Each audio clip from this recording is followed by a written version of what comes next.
दित्य रुद्र संहिता के द्वितीय सती खंड में 30वां अध्याय।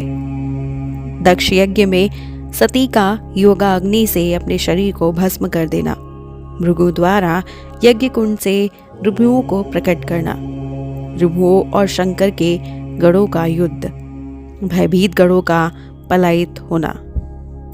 नारद जी बोले, हे विधे, जब दक्ष को संबोधित कर शिवप्रिया सती ने मौन धारण कर लिया, तब वहां क्या चरित्र हुआ, मुझसे उसे आदर पूर्वक कहिए। ब्रह्मा जी बोले, हे नारद, मौन होकर सती देवी अपने पति का सादर स्मरण करके और शांत चित्त होकर सहसा उत्तर दिशा में भूमि पर बैठ गई।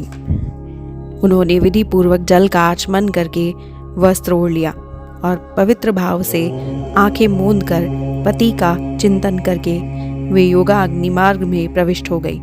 गौर मुख वाली शंकर की प्राण प्रिया सती प्राणायाम द्वारा प्राण और अपान वायु को समान करके उदान वायु को यत्न पूर्वक नाभि चक्र से ऊपर उठाकर बुद्धि पूर्वक हृदय में स्थापित करने के पश्चात उस हृदय स्थित वायु को कंठ मार्ग से भ्रुकुटियों के बीच में ले गई। इस प्रकार दक्ष पर कुपित हो सहसा अपने शरीर को त्यागने की इच्छा से सती ने योग मार्ग से शरीर के दग्ध हो जाने पर पवित्र वायु में रूप धारण किया।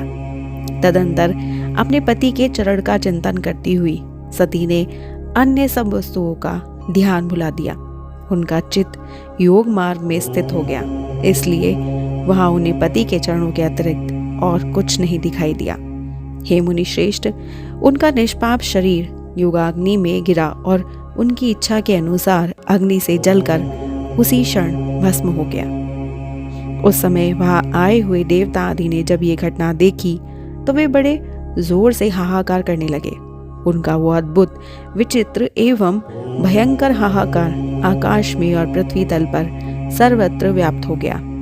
लोग कह रहे थे, हाय, भगवान शंकर की परम प्रियसी तथा देवता स्वरूपिणी सती देवी ने किस दुष्ट के दुर्व्यवहार से कुपित होकर अपने प्राण त्याग दिए। अहो, चराचर जिनकी प्रजा है और जो ब्रह्मा जी के पुत्र हैं, ऐसे इन दक्ष की बड़ी भारी दुष्टता तो देखो। अहो, शिवप्रिया मानसवनी सती देवी जो सदा ही सज्जनों के लिए मान योग्य थी, आज इतनी दुखित हो गई। वास्तव में उन दक्ष का हृदय बड़ा ही असहिष्णु है, ब्राह्मण द्रोही है, इसलिए सारे संसार में उन्हें महान अपयश प्राप्त होगा। इन शंभुद्रोही दक्ष ने प्राण त्याग करने के उद्यत अपनी पुत्री को रोका तक नहीं। इस अपराध के कारण इन्हें महान नरक भोगना पड़ेगा। सती के प्राण त्याग को देखकर जिस समय लोग ऐसा कह रहे थे, उसी समय शिवजी के पार्षद शीघ्र ही क्रोधपूर्वक अस्त्र शस्त्र लेकर उठ खड़े हुए। यज्ञ मंडप के द्वार पर खड़े हुए भगवान शंकर के समस्त 60,000 महाबली पार्षद शंकर जी के प्रभाव से कुपित हो पड़े। हमें धिक्कार है, ऐसा कहते हुए शंकर के सभी वीर गणाधिप बारंबार उच्च स्वर से हाहाकार करने लगे। शिवगणों के महान हाहाकार से सभी दिशाएं व्याप्त हो गई। सभी देवता, मुनिगण तथा जो भी अन्य लोग वहां उपस्थित थे वो भयभीत हो गए। क्रुद्ध हुए उन समस्त रुद्रगणों ने आपस में विचार विमर्श करके वाद्यों से प्रलय मचाते हुए लड़ने के लिए शस्त्रास्त्र उठा लिए। हे देव ऋषि, कितने ही पार्षद तो वहां शोक से ऐसे व्याकुल हो गए कि वे अत्यंत तीखे प्राणनाशक शस्त्रों द्वारा अपने ही मस्तक और मुख आदि अंगों पर आघात करने लगे।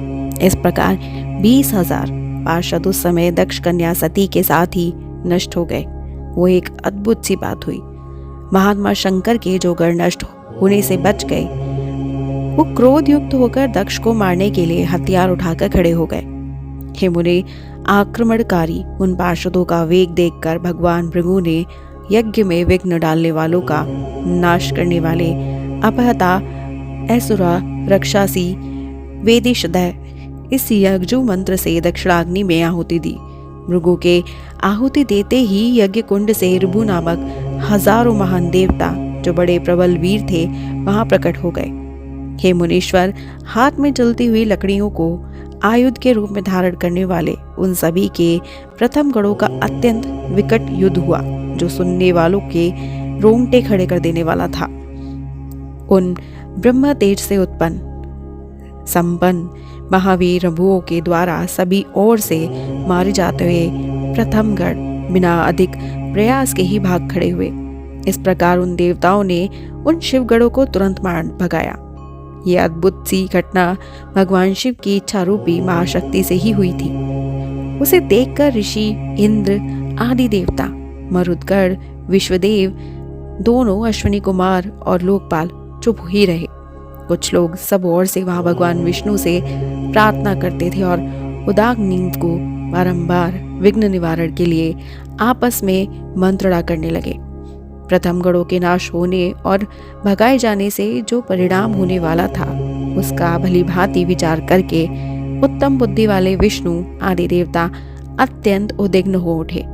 हे मुने, दुरात्मा, शंकरद्रोही तथा ब्रह्मबंधु पतित ब्राह्मण दक्ष के यज्ञ में उस समय इस प्रकार की विघ्न उपस्थित हो गया। इस प्रकार श्री शिव महापुराण के अंतर्गत द्वितीय रुद्र संहिता के द्वितीय सती खंड में सती के उपाख्यान में सती का देह त्याग और उपद्रव वर्णन नामक 30वां अध्याय पूर्ण हुआ। और हमारा अगला अध्याय है यज्ञ मंडप में आकाशवाणी द्वारा दक्ष को फटकारना तथा देवताओं को सावधान करना नामक 31वां अध्याय। और इसे जानने के लिए जुड़े रहेगा हमारे YouTube channel voice of tales के साथ और हमारी वीडियो को लाइक, शेयर, सब्सक्राइब करना मत भूलिएगा। हर हर महादेव।